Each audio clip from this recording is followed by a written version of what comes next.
I'm Dr. Peter Breggin, and this is the first in my series of simple truths about psychiatry.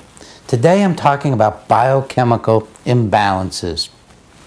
Has anyone ever told you that you had a biochemical imbalance?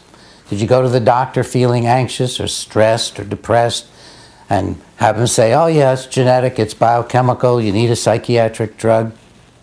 Well, you might be surprised to learn that the only biochemical imbalances in the brains of people who see psychiatrists are the ones put in there by the psychiatrists.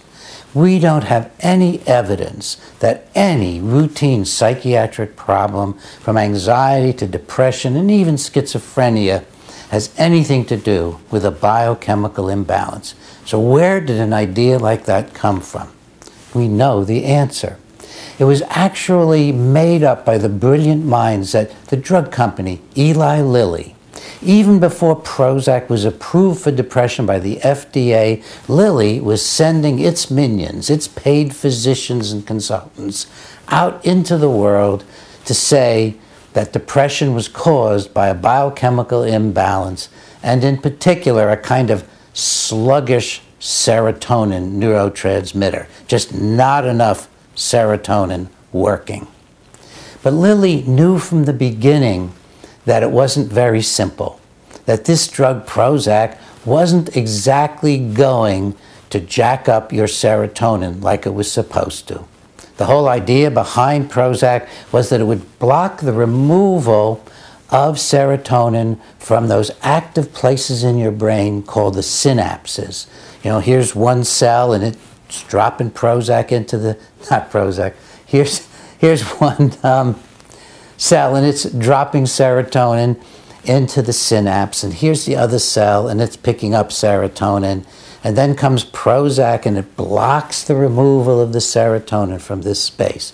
And that's supposed to mean you're going to puddle serotonin, you're going to increase serotonin in the synapse. Well, in fact, and Lilly knew this before the drug was approved, the brain doesn't like to have the serotonin puddling in its synapses, and the brain responds by stopping producing serotonin. It responds by increasing its ability to remove serotonin. It responds by becoming less sensitive to serotonin. So from the beginning, it was a flim-flam. It was a PR claim that you got biochemical imbalances and Prozac's gonna fix it. So, what do you conclude from this? People who have emotional problems, you, me, we all have emotional problems. We don't have anything wrong in our brains. And if we do, if someday some of these problems turn out to be caused by something going on in our brains rather than in our lives, in our emotions, in our hearts, in our feelings, if it turns out to be so, then psychiatric drugs aren't fixing them, because psychiatric drugs are causing biochemical imbalances in your brain. They get into the normal brain and they change it.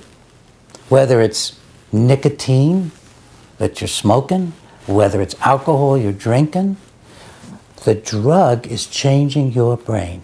And that's why when you stop, you get a withdrawal reaction, because the drug has changed your brain.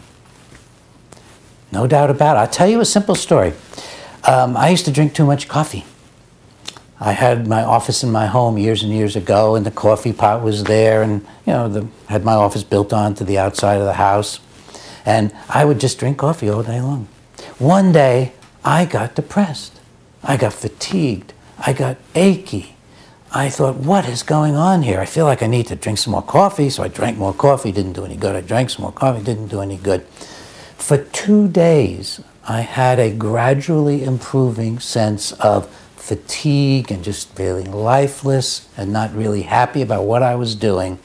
And then on the second day, my wife Ginger said, I could hear her voice from the kitchen, oh my God, honey, I put the decaffeinated coffee into the coffee can. You've been in coffee withdrawal for 2 days. Now, if coffee could do that to you and be that confusing to me, a psychiatrist who knows about drugs, So confusing I didn't know what my feelings were, that I thought I was depressed when I was going through withdrawal from a mild stimulant. Imagine withdrawing from other psychiatric drugs, and that'll be a separate story for you. But right now I want you to know that the biochemical imbalances in your brain right now, if you're taking psychiatric drugs, are caused by the psychiatric drugs. Consider how a drug is selected to be studied as a psychiatric drug. Well, it can't be studied by showing it corrects biochemical imbalances, because we don't know about any biochemical imbalances.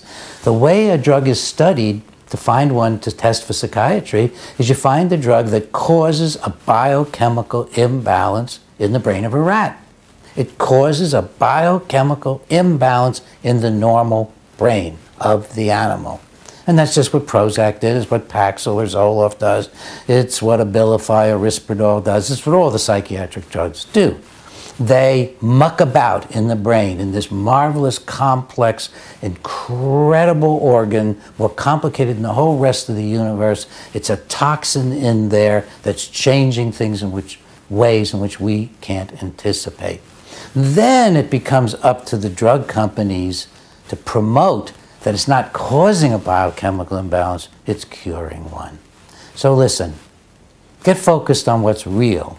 And what's real is our struggles to live, our struggles to be happy, our struggles to overcome childhood problems and adult stresses. Get focused on yourself as a human being who's alive and whose brain is adequate to the tasks ahead.